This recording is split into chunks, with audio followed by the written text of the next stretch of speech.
Tier 2, Burn Tower. Pokémon Uranium. Pokémon Uranium is a very high-quality Pokémon fan game that's known for having some darker tones, but mainly its insane amount of new content. Due to how big it got, Nintendo even reached out to the developers of the game, but they surprisingly weren't hit with a cease and desist. They still took down a lot of the links to avoid further legal issues, but the game is still being worked on and you can go and play it whenever. Hypno's Lullaby. This is Hypno's Lullaby, a pretty popular creepypasta about Hypno abducting children. I'm not gonna read it aloud since, it's really weird, but if you want to pause and look, you can. Overall, it's mainly just Hypno talking really creepily about children. Very, very weird creepypasta. Religious controversy / satanic panic. When Pokemon Red and Blue came out, there was a lot of controversy from some extremely religious people about the promotion of evolution in these games. Obviously, it's super extreme and a lot of people didn't care. I mean, even the Pope commended the game for promoting friendship.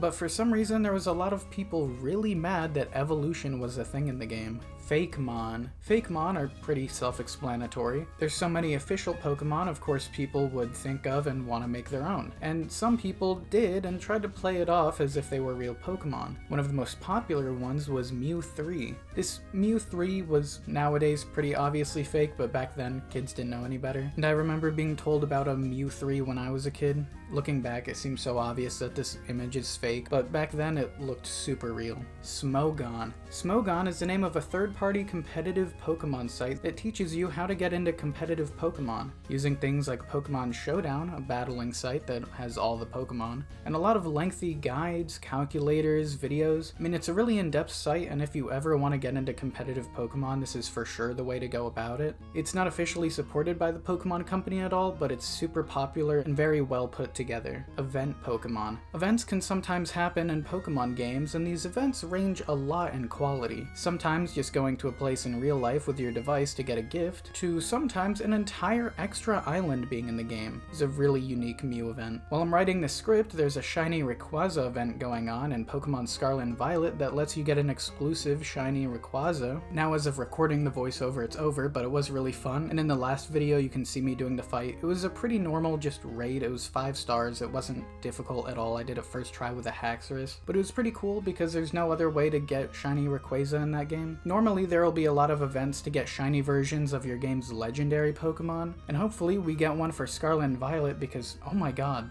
these shinies are so good. They had ones for Sword and Shield, but still nothing for Scarlet Violet yet. Vaporeon Copypasta. There is a copypasta of someone describing how, attractive they find Vaporeon, to say it lightly. You've probably heard it before. It's really bad. Look it up at your own risk. It's bad. Twitch Plays Pokemon. Twitch Plays Pokemon is a Twitch channel that lets everyone in chat help control the stream by saying different names of different inputs for the Pokemon game they're playing. This has turned into its own sort of event for a lot of big Pokemon streamers where they'll just have this as a stream for a day, and it's super fun to contribute to. A lot of it is just random inputs that don't really go anywhere with how many people are watching, but it turns into some good videos and streams. 7.8 out of 10 Too Much Water. Pokemon was the first company to really go crazy with remaking their games. Like every single game getting a remake at some point, and sometimes the same region getting multiple remakes. Kanto. But the remake for the Hoenn region games, Ruby and Sapphire, were reviewed by IGN and given a 7.8, with one of their key reasonings to score at this being too much water. Yeah, it's the Hoenn region. It's the same as the original. There's a lot of water. Anyways, this turned into a massive meme, and it's probably one of the dumbest IGN reviews out there. Legendary Golems Anime Cries. The Legendary Golems were added in the Gen 3 games, and when Gen 3 eventually got an anime adaptation, these golems had amazing sound effects that turned into memes instantly. Specifically, Regirock's was the most popular.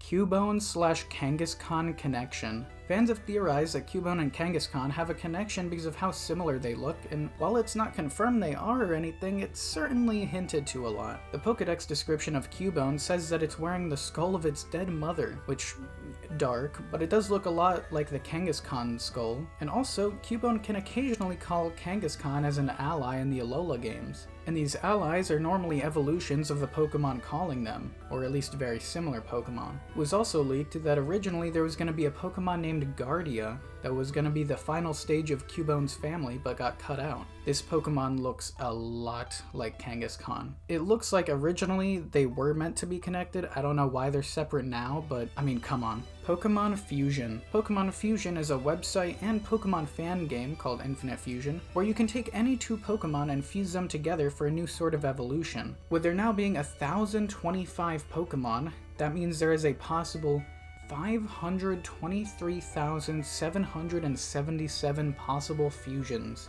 Yeah, it's insane. They do vary a lot in quality. Some of them just look insane and wouldn't be good at all to play with. But yeah, there's technically over 500,000 fusions you can get. Mega Evolution. Introduced in the best Pokemon games, X and Y, Nostalgia, those were my big ones. Mega Evolution is an insanely good gimmick for a Pokemon game. These Mega Evolutions would be evolutions of Pokemon you've fully evolved already, that could only be evolved during a battle. Unfortunately, most of the Megas were given to Gen 1 Pokemon, which isn't bad. I mean, the Megas are amazing, but for a gimmick that's locked to the 3DS currently, it does kind of suck to not really have any new Pokemon to get Megas. But Legends EA is returning to Kalos, and they've confirmed that Megas are going to be in the game, so everyone's super excited and theorizing a whole bunch of new possible Mega Evolutions. This gimmick was also in the remakes of the Hoenn games, Omega Ruby and Alpha Sapphire. Light and sound types. Fans have come up with their own new typings for Pokemon pretty much ever since Pokemon came out. I mean, new types means more new Mons, and the two that are by far the most popular are light and sound typings.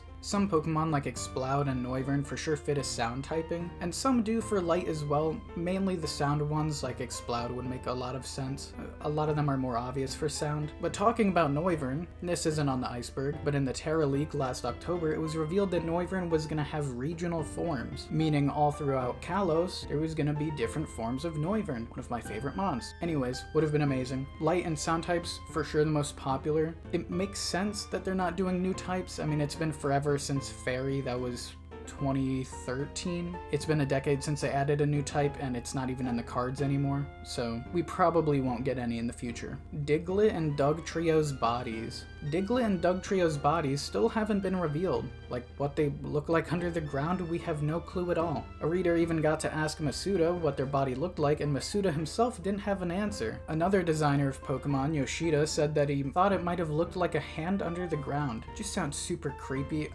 I'm good if we don't see that, but it is insane that these Pokemon have existed for so long and we still just haven't seen them fully at all. Shadow Pokemon. Shadow Pokemon were introduced in Pokemon Colosseum. These Shadow Pokemon were Pokemon that were in a way possessed, and you'd have to purify them to turn them back to normal. The actual process of making a Shadow Pokemon isn't talked about very much, aside from the fact that it removes the Pokemon's emotions, turning them into a soulless fighting machine. Yeah, that's pretty dark for Pokemon. In Colosseum and Gale of Darkness is where you'll primarily find these Pokemon. You can purify and capture them as normal Pokemon, but aside from those two games, the only appearance has been in Pokemon Go. It would be amazing to see these Shadow Pokemon somehow return in a future game, but unfortunately I kinda doubt they'll ever come back.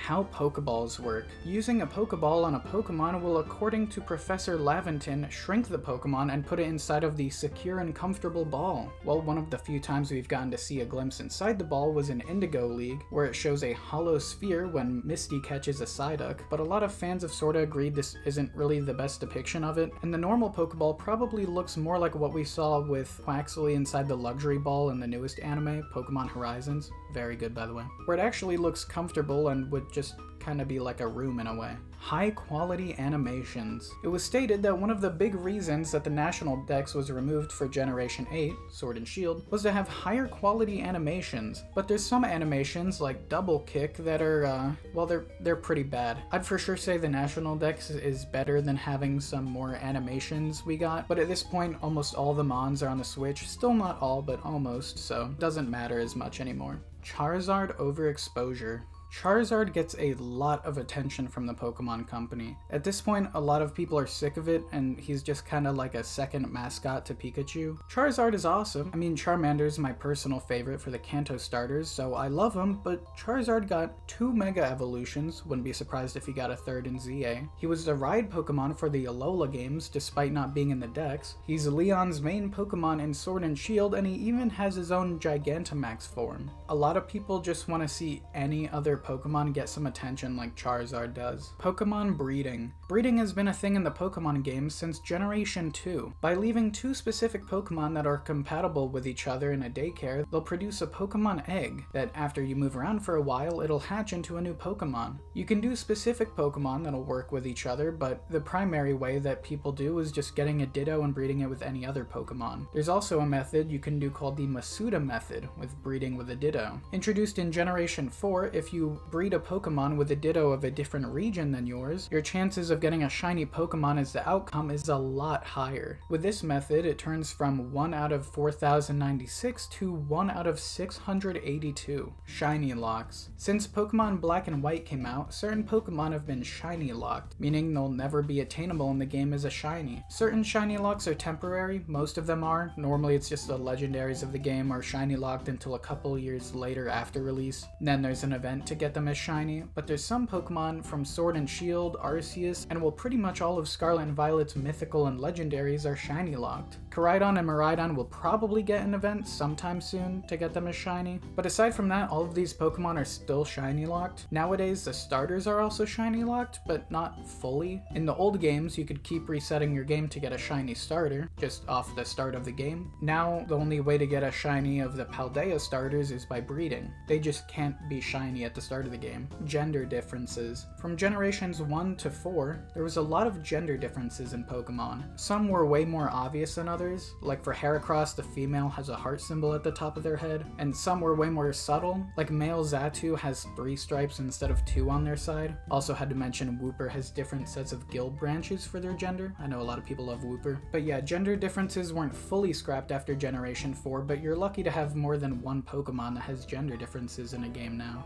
South Park Pokemon parody / Chinpokomon. When Pokemon was getting popular in America, it was getting popular like everywhere. It was so popular that South Park even made a parody episode off of it, and it was hilarious. Just constant jokes about how obsessed all the kids were with these weird creatures, and out of nowhere learning to speak Japanese. What is 6 times 3? 18ですか? 18だね! No, goddammit, it's 18! Yeah, the episode was super weird. In this episode, their version of the Pokemon show had subliminal messaging that led kids to want to buy more of these Chinpokomons and go to a camp that turned out to be a scheme to trick kids into doing another attack on Pearl Harbor. Insanely weird and hilarious. Ribbons. Ribbons are kinda like collectibles for Pokemon in a way. You earn them by doing different accomplishments throughout the games, and once a Pokemon gets them, it's permanent. Even across the games, that Pokemon will keep this ribbon. So if a Pokemon of yours got a ribbon in the Game Boy Advance games, and you moved it all the way to Scarlet and Violet, it would still have that ribbon. In Scarlet and Violet, the ribbons will even change the name of a Pokemon when you throw them out. Instead of saying, say, Meowscarada, it'll be Meowscarada the Paldea Champion if you became the Paldea Champion with that mon in your party. Dynamo line has no weaknesses. The Dynamo line of Pokemon is very unique in that there's not a single weakness for this line. It's a set of pure electric Pokemon all the way through, so you'd think, okay, I could just use ground moves then, right? No, this entire line has Levitate, making them invincible to these moves. So while they're not incredible Pokemon stat-wise, they have zero weakness. Ash is in a coma. There's a fan theory that Ash has been in a coma ever since the anime started and he got accidentally shocked by Pikachu. A lot of people have agreed that this is way too dark for Pokemon, and although it would be super interesting and describe some weird parts of Pokemon like how Ash never ages, it's for sure way too dark for the Pokemon Company. Pixelmon. One of the most famous Minecraft mods in general is Pixelmon. It's basically if Pokemon mixed with Minecraft. The original version of the mod is amazing, but does look a bit goofy with how the Pokemon don't fit the style of Minecraft at all. But I mean, I played this for hundreds of hours growing up. Staraptor is my favorite starter bird in Pokemon because I got to ride it in Pixelmon first. I know, very weird way to start loving a starter bird. But yeah, this mod has an insane amount of content, but nowadays, there's a newer version of the same premise, and it's called Cobblemon, and it's basically the same thing, but it fits with the style of Minecraft, and there's a lot of new features in general, but also just quality of life features. It's not nearly as updated as old Pixelmon, since they have to make a new model for every single Pokemon, but every update feels like a massive deal. Adding things like shinies, legendaries, even new berries, it always feels like an event when their YouTube channel posts a new update video. Unknown teams. The Pokemon Unknown has a form for every single English letter, and a good number of symbols as well, which with a team of 6, all these letters, yeah, people could make every single bad word if you really want to. And in Arceus, you could also just throw them all out so you could get screenshots of those words instead of having to look through your party. Unknowns become a kind of language in a way. I struggle a lot reading it, but some people can read it just super easily. Fire starters based on Chinese zodiac. Every fire starter for the Pokemon series has been based off a Chinese zodiac, until recently. This trend wasn't ever officially meant to be Chinese zodiac, so it was just kind of coincidence for the longest time, but the newest starter, Fuecoco, isn't a Chinese zodiac, so this trend seems to have stopped, at least for Scarlet and Violet. Pokemania. Pokemania is the name of the fanatic rise in popularity Pokemon had upon release of the Red and Blue games. Pokemon just took over the world when it came out, and even though I personally wasn't able to experience the original Pokemania, there was a massive resurgence with the popularity of Pokemon when Go came out, but nothing could ever match the original launch of these games. Pokerus. The Generation 2 Pokemon games, Gold and Silver, introduced a virus that Pokemon could get called Pokerus. A Pokemon had a 1 in 21,845 chance to get this virus after battling another Pokemon. It would double the effort values a Pokemon could obtain from a fight, so in reality it's not a bad thing at all. It's basically just double XP for battling stats. But unfortunately, this virus would cure itself after 3 days. There are ways of kind of spreading it and keeping it though. Like if you put the infected Pokemon into the PC or spread it to other Pokemon in your party, you can make it last longer. And a lot of people did that. You can't get Pokerus in the newest games, but it is super cool to just show off that you have it. And that's the end of the video. Thank you guys so much for watching. As always, I hope you have a great rest of your day, week, month, and I'll see you in the next one.